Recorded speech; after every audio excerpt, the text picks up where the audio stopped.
오늘 우리가 함께 나눌 하나님의 말씀은 사무엘상 17장 41절에서 54절까지의 말씀입니다. 사무엘상 17장 41절부터 51절까지의 말씀입니다.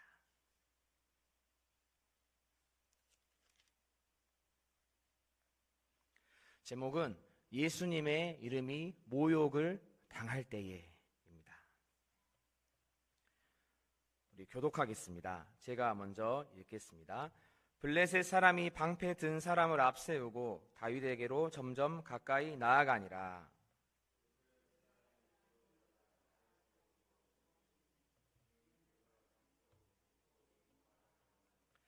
블레셋 사람이 다윗에게 이르되 내가 나를 개로 여기고 막대기를 가지고 내게 나아왔느냐 하고 그의 신들의 이름으로 다윗을 저주하고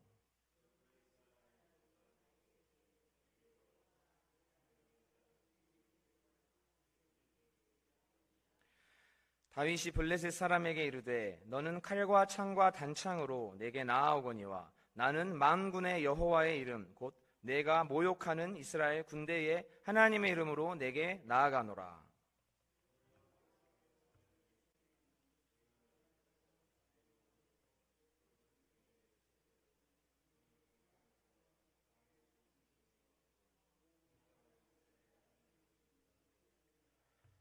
또 여호와의 구원하심이 칼과 창에 있지 아니함을 이 무리에게 알게 하리라. 전쟁은 여호와께 속한 것인즉 그가 너희를 우리 손에 넘기시리라.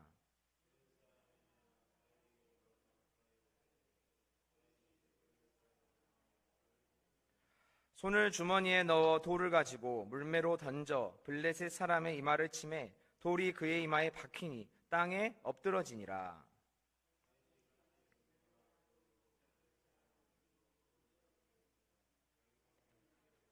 51절 함께 읽겠습니다.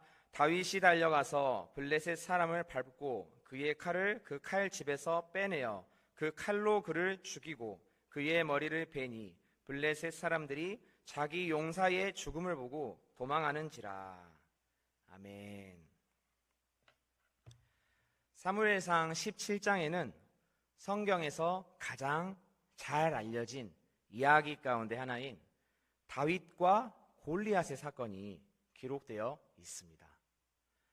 블레셋의 장수 골리앗은 기세등등하게 이스라엘 진영을 향해 자신과 맞서 싸울 용사를 내보내라고 외치며 도전합니다. 당시 그의 키는 6규빗 1뼘, 오늘날로 몇 미터일까요? 약 3미터에 가까운 거구였습니다. 머리에는 노투구를 쓰고 약 55kg에 달하는 비늘 갑옷을 입었으며 방패와 철로 된 창날로 완전히 무장한 상태였습니다. 당시의 기준으로 볼 때 골리앗은 가장 강력하고 완벽하게 준비된 전사였습니다.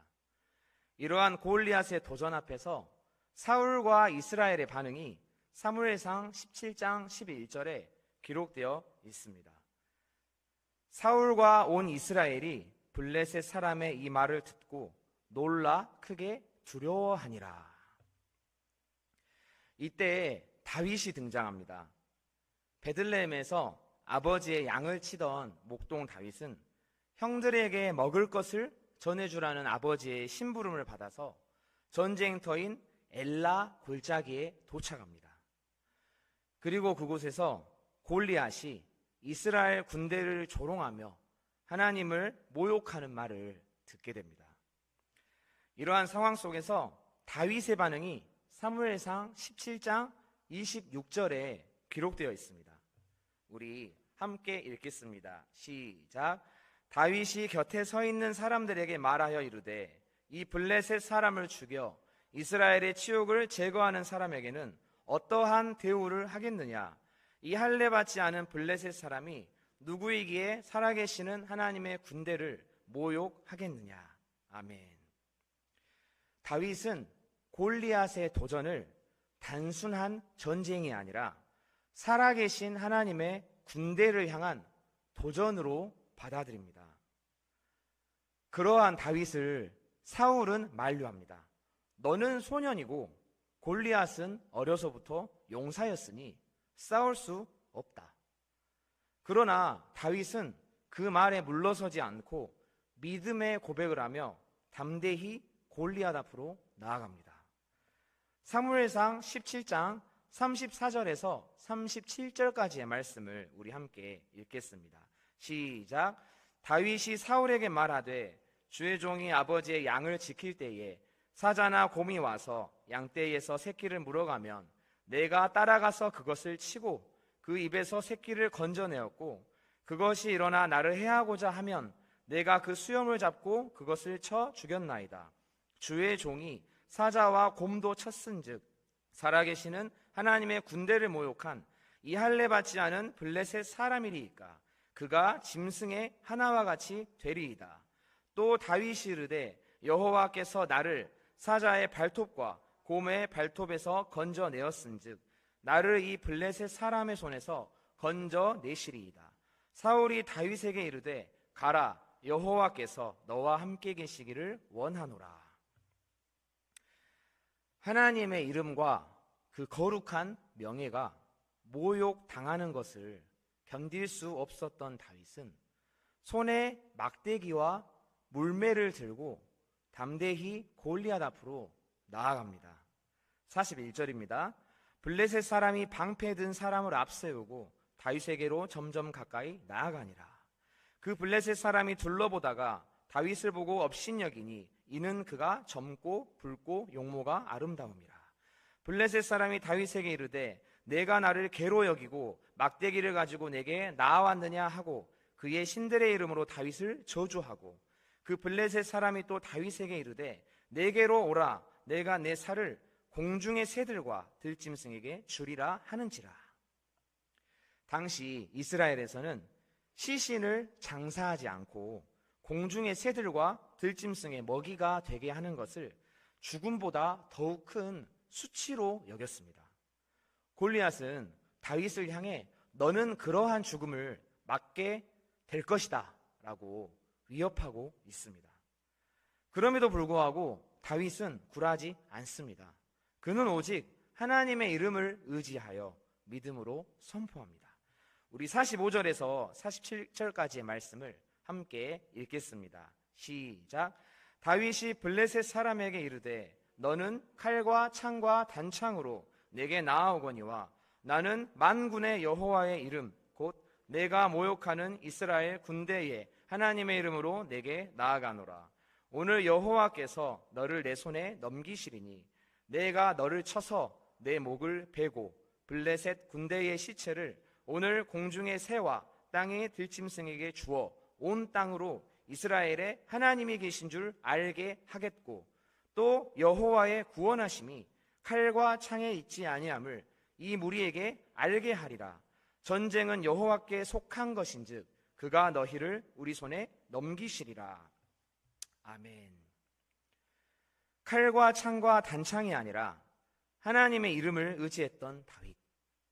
장차 오실 예수 그리스도를 보여주는 다윗의 결과가 어떠했습니까? 48절에서 마지막 51절까지의 말씀을 큰 목소리로 함께 읽겠습니다. 블레셋 사람이 일어나 다윗에게로 마주 가까이 올 때에 다윗이 블레셋 사람을 향하여 빨리 달리며 손을 주머니에 넣어 돌을 가지고 물매로 던져 블레셋 사람의 이마를 치매 돌이 그의 이마에 박히니 땅에 엎드러 지니라. 다윗이 이같이 물매와 돌로 블레셋 사람을 이기고 그를 쳐 죽였으나 자기 손에는 칼이 없었더라.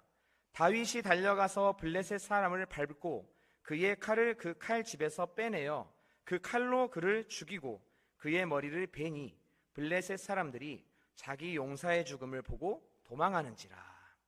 아멘. 하나님의 군대를 모욕하고 하나님의 백성들을 위협하였던 골리앗은 죽었습니다. 골리앗이 의지하였던 칼과 창과 단창은 만군의 하나님의 이름 앞에 무용지물이 되고 말았습니다. 하나님의 구원하심은 칼과 창과 단창에 있지 않았습니다. 하나님의 이름을 의지하여 싸움에서 승리한 다윗과 같이 오늘 우리도 예수 그리스도 안에서 이미 승리를 얻은 자들입니다. 믿으십니까? 아멘. 그러나 오늘 이 시대에도 예수님의 이름과 영광을 모욕하고 위협하는 세력들이 존재합니다. 그들은 마치 골리앗처럼 칼과 창과 단창의 권세를 의지하여 우리 주 예수 그리스도를 끊임없이 대적하고 있습니다. 지난 4월 5일 부활주일 서울의 한 대형 교회에서는 부활절 예배가 있었습니다. 부활주일이 어떤 날입니까? 우리 주 예수 그리스도께서 죽음을 이기시고 다시 살아나신 것을 기념하는 날입니다. 그날은 오직 부활하신 예수님만이 높임을 받으시고 그분의 영광과 이름만이 선포되어야 하는 거룩한 날입니다. 그러나 그 자리에서 한 목회자는 교회의 머리 되시는 예수님이 아니라 특정한 정치인을 칭송했습니다. 그를 누구보다 깊은 절망을 경험한 인물이며 이 시대의 어렵고 힘든 이들에게 소망을 주는 사람으로 소개했습니다. 가장 무거운 짐을 짊어지고 한국을 이끄는 인물이라 표현하며 아름답다는 말과 함께 성도들에게 박수를 유도하기도 했습니다. 오직 예수님을 향해야 할 찬양과 경배가 권력자를 향했고 부활절의 거룩한 강단은 그들의 무대가 되고 말았습니다. 그곳에서는 복음도 예수님의 생명도 부활의 능력도 찾아보기 어려웠습니다. 권력 앞에 아부하며 영적 본질을 잃어버리는 마치 현대판 신사참배와 같은 모습이 나타난 것입니다. 예수님께서는 제자들에게 말씀하셨습니다. 너희는 세상의 소금이니 소금이 만일 그 맛을 잃으면 무엇으로 짜게 하리요? 후에는 아무 쓸데없어 다만 밖에 버려져 사람에게 밟힐 뿐이니라. 마태복음 5장 13절의 말씀입니다. 교회는 하나님의 성전된 우리는 세상의 소금이 되어 예수 그리스도만을 높이고 증거해야 할 줄로 믿습니다.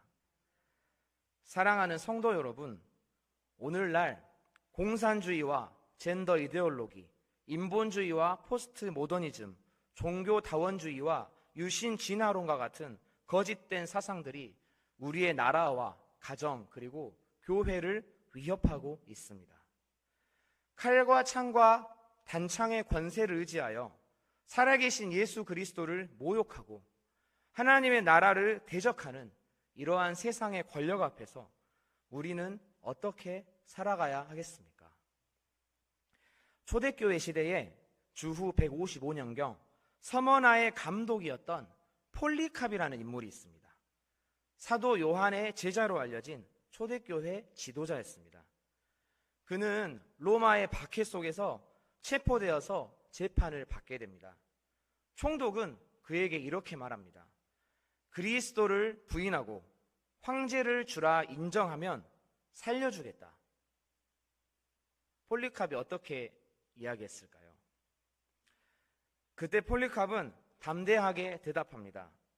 나는 86년 동안 그리스도를 섬겼으나 주님은 한 번도 나를 배반하신 적이 없습니다. 내가 어찌 나의 왕이시며 구주이신 그분을 모독할 수 있겠습니까? 결국 그는 신앙을 버리지 않고 화형을 당합니다. 전해지는 기록에 따르면 그는 불길 속에서도 담대하게 기도하며 하나님을 찬양했다고 합니다. 다윗은 골리앗 앞에서도 하나님을 부인하지 않았습니다. 폴리캅은 죽음 앞에서도 그리스도를 부인하지 않았습니다. 골리앗 앞에서도 타오르는 불길 앞에서도 예수님 안에 거하는 참된 성도는 하나님을 외면하지 않습니다. 예루살렘으로 올라가기 직전에 사도 바울은 유언과 같은 설교를 남깁니다. 그를 기다리고 있는 것은 결박과 환난과 고난이었습니다. 그러나 그는 이렇게 고백합니다. 사도행전 20장 24절의 말씀입니다. 나의 달려갈 길과 주 예수께 받은 사명 곧 하나님의 은혜의 복음 증거하는 일을 마치려 하면은 나의 생명을 조금도 귀한 것으로 여기지 아니하노라. 아멘. 이들의 믿음은 스스로 만들어낸 것이 아니었습니다. 먼저 그들을 붙드시고 감당할 힘과 능력을 주시는 예수님의 은혜의 결과였습니다. 동일하신 하나님께서 우리를 위해 싸우시고 승리하신 예수 그리스도 안에서 이곳에 모인 저와 여러분을 약속의 자녀로 삼아주셨습니다. 은혜의 복음을 증거하는 사명을 맡겨주셨습니다. 악하고 거대한 세상의 골리앗이 예수님의 이름을 모욕할 때 전쟁은 하나님께 속한 것임을 믿고 담대히 선포하며 기도로 승리하는 저와 여러분이 되기를 소망합니다. 기도하겠습니다.